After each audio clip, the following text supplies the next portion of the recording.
नमस्कार जय जगन्नाथ। चाकरी करी मध्य लोक भत्ता पाँच तो एमती एक घटना कौ जगार घटी आसतु से घटनाटी पर नजर पकेबा। सेहीपरि बालिकुदा कॉलेज रे चाकरी करथुवा जड़े व्यक्ति जीवित थिबा बेले तांको पत्नी नाम विधवा भत्ता तालिका रे रहितबा जना पड़िछि।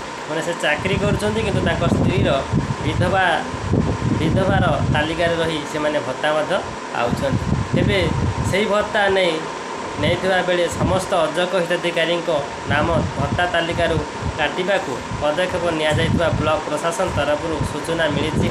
एपरिक पंचायतर पूर्वतन सरपंच रमेश चंद्र स्वाई घटनार निरपेक्ष तदंत दाबी करिसेंति।